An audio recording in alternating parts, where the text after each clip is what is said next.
I was pulled over 4 times for DUI, and I was convicted for 2. My first conviction, I got a DUI and was convicted and had to go to DUI classes.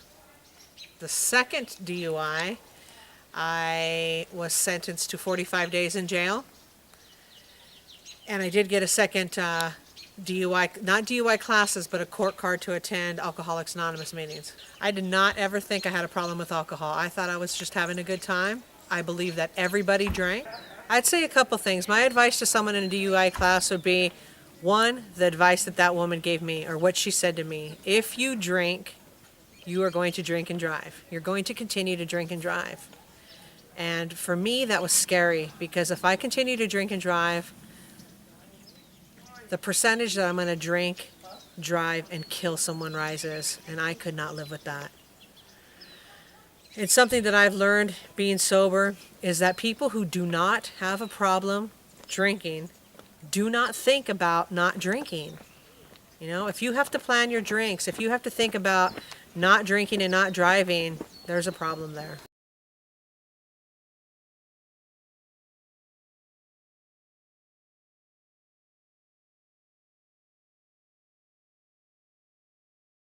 I drank alcohol and drove all the time. In fact, it was kind of a miracle that my blood alcohol was only 0.02, because normally I drank from the time I woke up to the time I went to bed.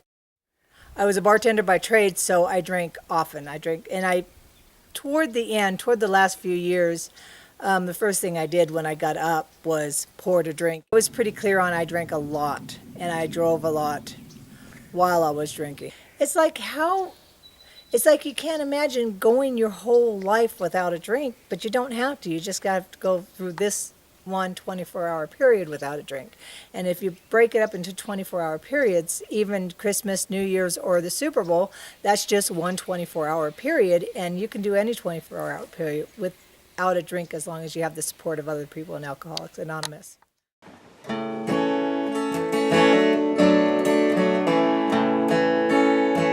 Life's worth more than cigarettes and methamphetamine. Life's worth more than crack cocaine and dragon chasing dreams. Life's worth more than heroin that only ends in tears. Life's worth more than all these things, but it ain't worth more than beer.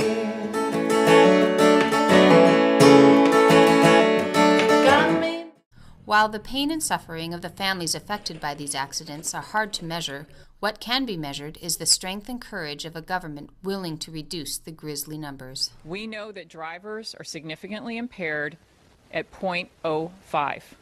There is no debate about that. We lose on average of 10,000 people to impaired driving crashes every year. If our government is really interested in saving lives, all they have to do is look to other countries. Australia, Austria, Denmark, France, Germany, Israel, South Africa, Spain, and many more have already adopted a 0.05 illegal BAC limit for driving at the urging of leading medical, highway safety, and public health organizations.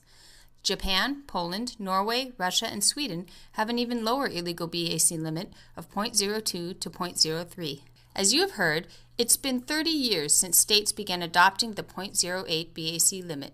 Since then, however, the percentage of fatal crashes involving impaired drivers has not improved. It's time for a new national campaign and a new consensus to lower the illegal drunk driving threshold to 0.05 BAC or lower. Numerous studies from around the world show that once every state has adopted the new standard, we will save from 800 to 1,800 lives, reduce thousands of injuries, and save billions in costs, all without any appreciable increase in enforcement. Yes, it's time for the U.S. to join the rest of the world in adopting a lower legal level of alcohol-impaired driving. As the NTSB has shown, we will be in good company when we do. I'm a young person in long-term recovery, and for me this means that I have not put any drugs or alcohol in my body in the last 3 years. Recovery for me has opened up so many doors in my life. It allowed me to rebuild relationships with my family, gave me the opportunity to go back to school again. It gave me the opportunity to have human relationships in general. I had an alcoholic father and a workaholic mother, and I was primarily raised by my grandfather. And so I grew up around the culture of drinking and drug use. And so I had my first drink of alcohol when I was in 8th grade, and I smoked pot for the first time when I was in 8th grade. Oh! Let's go, Chloe! Here we go! Chug, chug, chug, chug, chug, chug, chug!